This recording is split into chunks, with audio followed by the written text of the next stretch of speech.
नमस्कार दोस्तों, वेलकम है आप सभी का मेरे चैनल दीपिका ट्रैक में।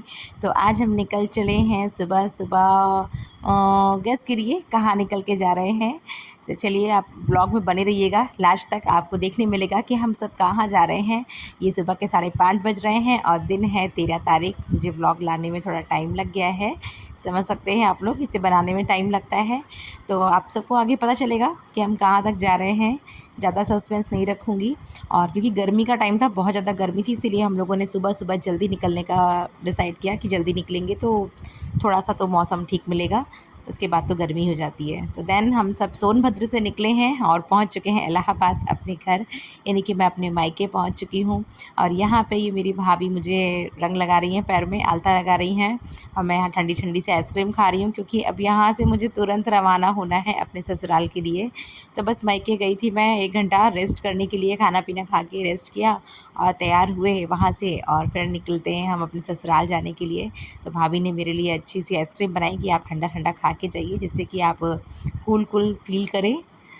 तो वैसे भी जब बेटियाँ ससुराल जाती हैं तो ये रंग महावर लगाया जाता है, क्योंकि बेटियों को लक्ष्मी का रूप मानते हैं। तो मेरे घर में तो ये रस्म ज़रूर होती है। क्या आपके घर में भी होती है? कमेंट में ज़रूर बताइएगा। अब हम सब यहाँ से शाम को करीब 4 बजे निकले हैं अपने ससुराल जाने के लिए, अरवारी गाँव बांदा। तो बांदा इलाहाबाद से करीब 200 किलोमीटर है। तो हमें वहाँ पहुँचने में रात हो गई थी, क्योंकि काफ़ी लेट हुआ था हमें निकलने में। रास्ते में हमने अपनी भांजी को पिकअप किया। देन फिर ये हमें इतना खूबसूरत सा एक्सप्रेस वे मिला ना कि इसे देखते ही तो सारी थकान दूर हो गई थी। बहुत ही खूबसूरत नज़ारा था, इससे रास्ता तो बिल्कुल पता ही नहीं चला। और उसके बाद नेक्स्ट डे मॉर्निंग में हम निकले अपनी ननंद के यहाँ पे। मैंने रात में स्टे कर लिया था फ्रेंड्स, और फिर सुबह निकले हैं हम लोग गाँव। तो ये आ गया है मेरा प्यारा सा खूबसूरत सा गाँव अरवारी। देख सकते हैं कितना हरियाली है यहाँ पे। और ये सब हम लोग घर में बस बैठ कर के खाना बना रहे थे, और खाना बनाते बनाते मंगल गीत भी हो रहे थे, क्योंकि घर में रामायण चल रहा था, मतलब मंदिर में हो रहा था रामायण। अभी हम वहाँ पे नहीं पहुँचे थे, घर पे ही सब लोग मिलके पहले खाना बना रहे थे सभी लोगों के लिए। आप सुन सकते हैं कितना अच्छा लुक है, कितना अच्छा नज़ारा है ना।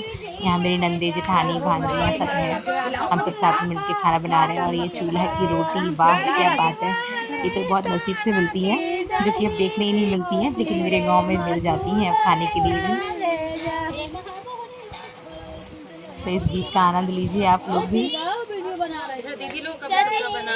इसके बाद हम सब खा पी के सारे बच्चे लोग रेस्ट करते हैं। फिर मॉर्निंग में गंगा दशहरा था नेक्स्ट डे। तो हमने सोचा कि चलो गंगा दशहरा है तो थोड़ा अपने यहाँ का स्नान कर आएँ। तो गंगा जी तो नहीं, मेरे गांव में जमुना नदी है, जो कि बहुत भारी, बहुत विशाल है। अभी मैं आप सबको दिखाऊंगी। तो हमने वहाँ जा कर के फिर स्नान किया। वैसे भी साल भर में एक बार जाना होता है। ये देखिए कितनी सुंदर सी, कितनी विशाल नदी है ना जमुना मैया की। तो बच्चे भी बहुत खुश हो जाते हैं, उन सब का भी बहुत मन था कि हमें जमुना जी नहाना है। तो बस हम सब चले आए, साथ में मेरी भांजी हैं और सारे बच्चे हैं और भतीजी हैं साथ में। तो हम सब ने खूब इन्जॉय किया। वैसे तो गांव में नेटवर्क नहीं आता है, लेकिन यहाँ पे थोड़ा नेटवर्क आ रहा था तो हमने थोड़ा सा वीडियो भी शूट किया। ज़्यादा तो नहीं हो पाया, पर थोड़ा बहुत शूट किया, आपको मैं दिखा रही हूँ। कितना सुंदर नज़ारा है फ्रेंड्स। अपने जब गांव की मिट्टी में जाइए ना, तो ये अपनी जो ज़मीन से जुड़ी हुई चीज़ें हैं ना, उनसे अपने बच्चों को ज़रूर परिचित कराना चाहिए। अपने गांव की नदी, अपने गांव के मंदिर, अपने गांव का घर। इससे बच्चों को भी ना अपने ज़माने का याद रहेगा हमेशा, वरना उन्हें तो हमेशा मॉडर्न ज़माना ही देखने मिलता है आजकल। तो ये गांव ज़रूर दिखाना चाहिए बच्चों को भी। हालांकि मैंने भी गांव अपनी शादी के बाद ही देखा था फर्स्ट टाइम, और मुझे तब से अपना गांव, अपना ससुराल बहुत पसंद है। इतना ठंडा ठंडा पानी था ना फ्रेंड्स, बहुत ठंडा सा था। तो इतना ठंडक का एहसास हुआ। और ये हम लोग सुबह 5:30-6 बजे करीब गए थे नहाने के लिए। तो मौसम भी बहुत अच्छा था उस टाइम पे, कि नहाने में एकदम मज़ा आ गया था। तो बच्चों के साथ में हमने भी थोड़ी सी मस्ती करी, खूब इन्जॉय किया। लास्ट में लगाया महादेव का जयकारा ज़ोर से।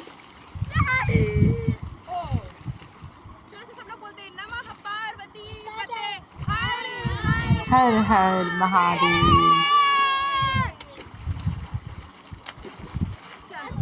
तो इसके बाद नहा धो के हम सब पहुँचे मंदिर अपने कुल देवी के, जहाँ रामायण हो रही थी। यही से आप देखिए, सुन सकते हैं, बहुत सुंदर रामायण यहाँ पर हो रही थी।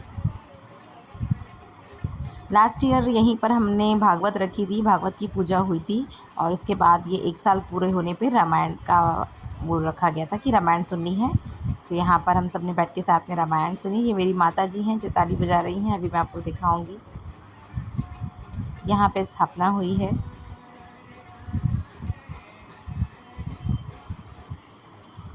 ये मेरी प्यारी सी सासू माँ और मेरी नंदे, मेरी पूरी फैमिली है। क्योंकि ये समापन का टाइम था रामायण का, रामायण समाप्त होने वाली थी। हम लोग तो फर्स्ट डे नहीं आ पाए थे, सेकंड डे आए थे जिस दिन लास्ट समापन था। तो उस लास्ट में बस हमारी फैमिली रह गई थी और यहाँ रामायण समाप्ति के बाद यहाँ पे हवन हुआ। आप देख सकते हैं बहुत ही प्यारा सा हवन कुंड है हमारे मंदिर में, बहुत सुंदर लगता है। यहाँ हमने सब परिवार बैठ कर के हवन किया।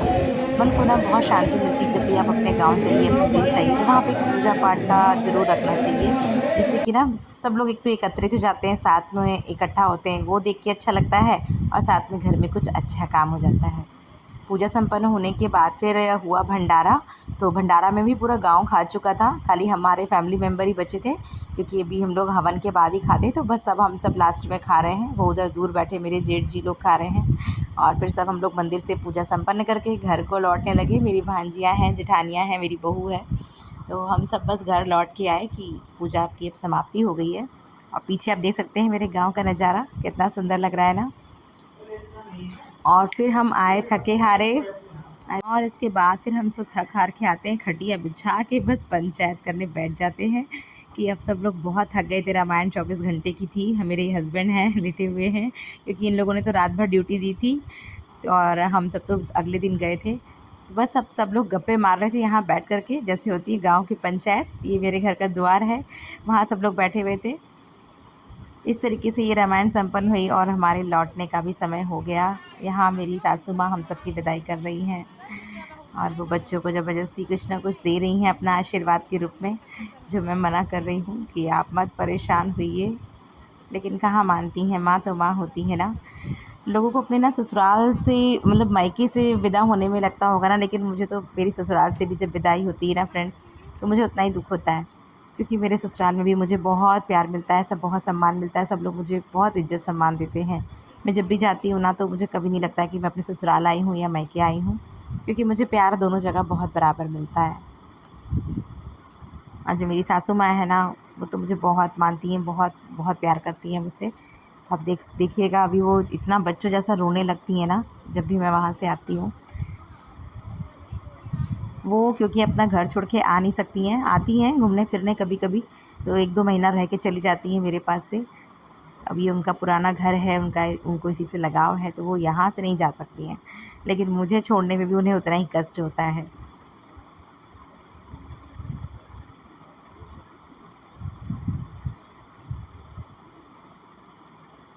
बहुत ही अपना सा लगता है कि जब हम अपने घर जाते हैं और इतना प्यार मिलता है ना हमें, तो वो बहुत ही खुशी होती है अंदर से। सबसे मिलने का एक अलग ही अनुभव होता है फ्रेंड्स। यहाँ अम्मा मेरी परेशान है कि अब मैं कब आऊँगी दोबारा से। अब क्या किया जाए, बच्चों की छुट्टियाँ नहीं होती हैं कि हम लोग हमेशा जा सकें, तो जब छुट्टी होती है तभी हमारा आना होता है। अब मैं उन्हें समझा रही हूँ कि अपना ध्यान रखना, थोड़ा गुस्सा कम करना और अच्छे से खाइएगा पीजिएगा, अच्छे से अपना ध्यान रखिएगा। और ये मेरी बड़ी ननंद हैं।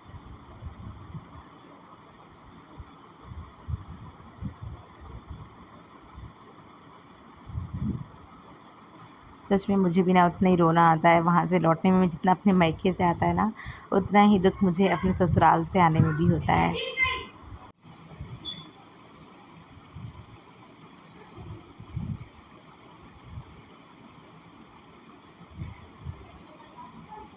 तो अब हम सब यहाँ से जाएंगे अपने जेठ जी के घर। जेठ जी भी इसी गांव में रहते हैं मेरे, तो यहाँ हम आ चुके हैं। तो ये भी हमारा पुराना घर है और यहाँ पे रहता है हमारे गांव का जितना अनाज होता है, गल्ला पानी जिसे कहते हैं हम लोग, तो वो सब यहाँ रहता है। और यहाँ से सारा लगेज होता है फिर वो हमारी गाड़ी में। तो हमारे जेठ जी वहाँ पे हमारे लिए सारी तैयारी करके रखे रहते हैं, तो हम वहाँ जाते हैं, फिर वहाँ से अपना सब सामान ले कर के फिर वहाँ से निकलते हैं। फिर वहाँ से भी रवानगी लेते हैं राजी खुशी। खूब बातें की हमने, खूब इन्जॉय किया। ढेर सारे गप्पे लगाए देवरानी जेठानी ने। ऐसे हंसी खुशी के 2-3 दिन ऐसे बीत जाते हैं ना कि पता ही नहीं चलता है कि हम गांव कब आए और कब चले गए। इतनी गर्मी होने के बावजूद भी हमने ना बहुत एंजॉय किया। अब यहाँ से हम निकलते हैं और जाते हैं अपनी छोटी ननद के घर। ये बहू रानी है, मेरी बहू लगती है, मेरी ननद की बहू हैं। तो वो मुझे रंग लगा रही हैं, महावर लगा रही हैं। जैसे मायके से बेटी को लक्ष्मी माना जाता है, वैसे ही ससुराल से भी लक्ष्मी माना जाता है। तो वहाँ से भी ऐसे ही रंग महावर लगा करके विदाई होती है, गोदी छोड़ी जाती है और ये डेहरी पे चावल चढ़ाने की रस्म हो रही है, जिससे कि हम जल्दी जल्दी आएँ, ऐसा मेरी ननद का मानना है। तो ये रस्म उन्होंने मुझसे कराई कि जल्दी जल्दी लौट के आओगी, इसीलिए ऐसे किया करो। तो बस उन्होंने मेरी गोदी छोड़ी और हमने ये रस्म की, और वो भी बहुत प्यारी हैं, बहुत अच्छी हैं। मुझे मेरी पूरा परिवार बहुत प्यार करता है, बहुत बहुत बहुत। और वो भी ना इतना रोने लगती हैं मेरे आने पर कि मैं क्या बताऊँ। सब ना इतने प्रेमी होते हैं ना, गांव में लोग बहुत प्यार करते हैं, बहुत सबको एक दूसरे से लगाव रखते हैं, बहुत सम्मान रखते हैं। तो ये था मेरा छोटा सा व्लॉग। तो आप सबको कैसा लगा? क्या आप सबके भी गांव में इतना ही प्रेम है, इतनी खुशहाली है और ऐसे ही प्यारा सा गांव है आप सबका? मुझे कमेंट में ज़रूर बताइएगा फ्रेंड्स। और व्लॉग अच्छा लगा हो तो इसे प्लीज़ प्लीज़ प्लीज़ ज़्यादा से ज़्यादा शेयर कीजिएगा और लाइक कमेंट कीजिएगा। जिन्होंने अभी तक सब्सक्राइब नहीं किया है तो प्लीज़ सब्सक्राइब कीजिएगा, ताकि मैं आगे भी आपको व्लॉग ला सकूँ। इसके बाद का नेक्स्ट व्लॉग है मेरे मायके का, तो ज़रूर देखिएगा। मिलते हैं नेक्स्ट व्लॉग में, तब तक के लिए बाय बाय।